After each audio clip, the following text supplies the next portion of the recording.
Olá, irmãos. Saúdo cada um de vocês com a graça e a paz do nosso Senhor Jesus Cristo. Amém? O meu nome é Miriam Anita. Estamos aqui hoje para ler um texto chamado Uma Igreja Marcante. Quem escreveu esse texto foi o irmão Jefferson Carnon Dantas. Ele é mestrando em Ciências da Religião, pós-graduado em Tecnologia da Informação e Comunicação e Hermenêutica, hermenêutica bíblica, formado em teologia, licenciado em pedagogia, professor do Centro Batista de Formação Ministerial lá em Imperatriz, Maranhão. E ele é o pastor da primeira Igreja Batista de Imperatriz. Não é pouca coisa não, né, irmãos? Então, o pastor, Jefferson Dantas, escreveu esse texto para um manancial, que é uma publicação de meditações diárias da União Feminina Missionária Batista do Brasil. Então, como não fui eu quem escreveu, foi ele, eu vou ler para os irmãos e contar aquilo que eu entendi, tá bom? Então, vamos orar? Senhor Jesus, que nós possamos, através desse nosso devocional, entender o que é ser uma igreja marcante. E que em aprendendo ou relembrando isso, que a gente possa realmente colocar em prática. Em teu nome que oramos. Amém. Bem, irmãos, então, lógico, né? Falar da igreja primordial é impossível se nós não falarmos de Atos. Então, nós vamos ler o segundo capítulo de Atos, os versículos 42 e 47, que fala um pouquinho da igreja primitiva. E diz assim: E todos continuavam firmes, seguindo os ensinamentos dos apóstolos, vivendo em amor cristão, partindo pão juntos e fazendo orações. Os apóstolos faziam muitos milagres e maravilhas. Por isso, todas as pessoas estavam cheias de temor. Todos os que criam estavam juntos e unidos e repartiam uns com os outros os que tinham. Vendiam as suas propriedades e outras coisas e dividiam o dinheiro com todos, de acordo com a necessidade de cada um. Todos os dias unidos se reuniam no pátio do templo e nas suas casas, partiam o pão e participavam das refeições com alegria e humildade. Louvavam a Deus por tudo e eram estimados por todos. E cada dia o Senhor juntava ao grupo as pessoas que iam sendo salvas. Amém? Essa é a vida dos primeiros cristãos. O pastor Jefferson Dantas escolheu o versículo 44 para ser o nosso versículo-chave, que diz assim: todos os que criam mantinham-se unidos e tinham tudo em comum. Bem, eu creio que o texto de hoje não demanda muita explicação, porque é um texto que vai falar de uma igreja marcante e acho que não tem nenhum mistério em se entender isso. O grande mistério é praticar, né, isto.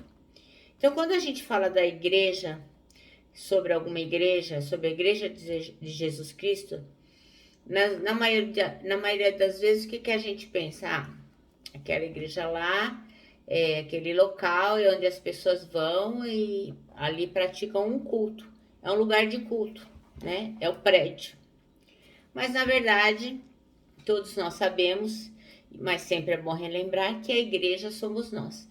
A igreja sou eu, a igreja é você, cada um de nós que aceitou Jesus Cristo como seu Salvador, cada um de nós que se tornou o povo de Cristo, o corpo dele. Então, quando olhamos para a igreja de Atos, essa é a igreja aqui mencionada lá na Bíblia, quando a gente olha para essa igreja, a gente vê sobretudo o que ela vivenciou nos primeiros dias. Então, a gente vê uma igreja que realmente marcou a história, que marcou a humanidade. Não for aquela igreja, aquelas pessoas, aqueles cristãos, certamente hoje nós não teríamos acesso, né, às maravilhas do evangelho, porque a boa nova não iria se espalhar. E digo mais, né, o Brasil tem 60 milhões de pessoas que se dizem cristãos, elas se dizem cristãs, né, no caso, e o Brasil está assim, corrupto, afundado em tantas coisas ruins, né? Então, eu creio que é porque nós, os cristãos, não estamos fazendo o nosso papel. Nós não estamos vivendo de conformidade com aquilo que dissemos que nós abraçamos. O nosso manual, o nosso guia é a Bíblia. e nós não estamos vivendo de conformidade com a Bíblia. Porque se 12 mudaram o mundo, por que 60 milhões não mudam pelo menos o Brasil? Não é? Então, assim, qual é a relevância das nossas igrejas?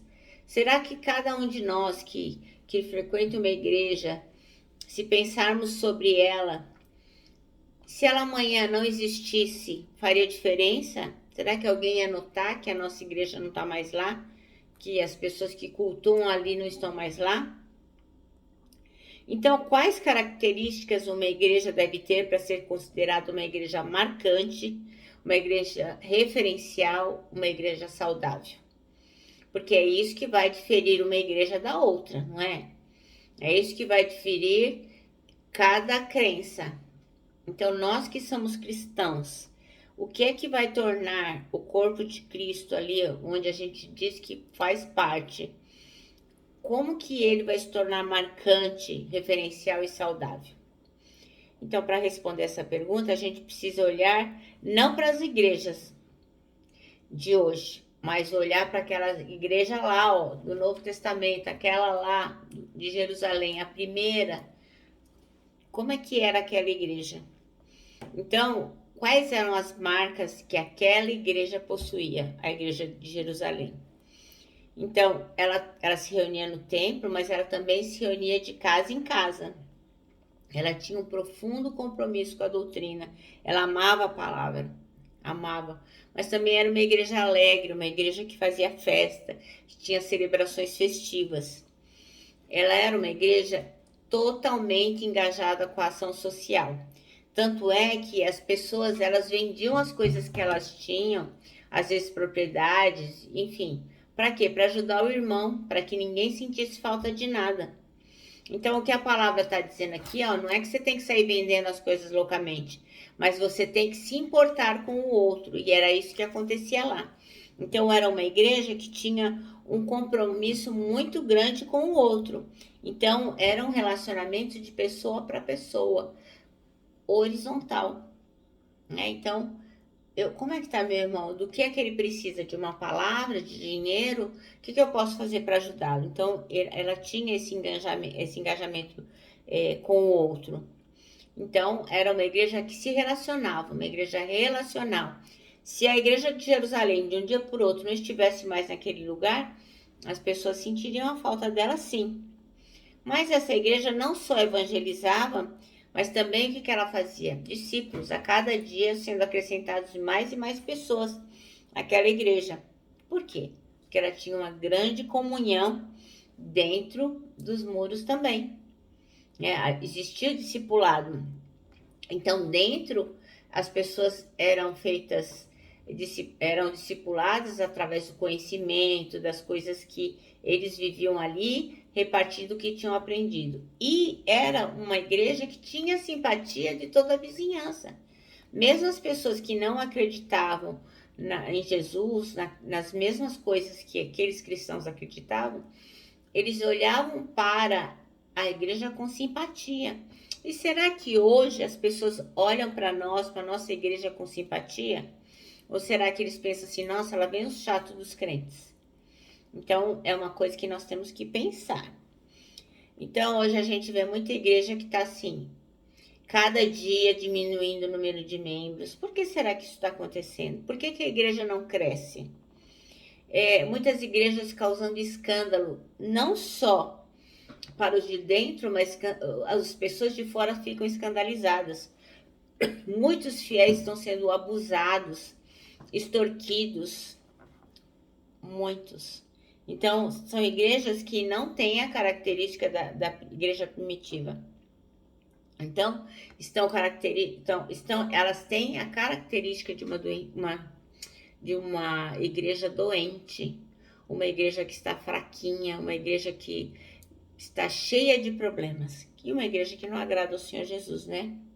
Então, são igrejas que pensam que estão agradando a Deus. Eu nem tenho certeza se elas pensam isso mesmo, ou se o objetivo é ludibriar as pessoas, mas que no fim, né, aquelas que pensam só estão agradando a homens e não estão agradando a Deus.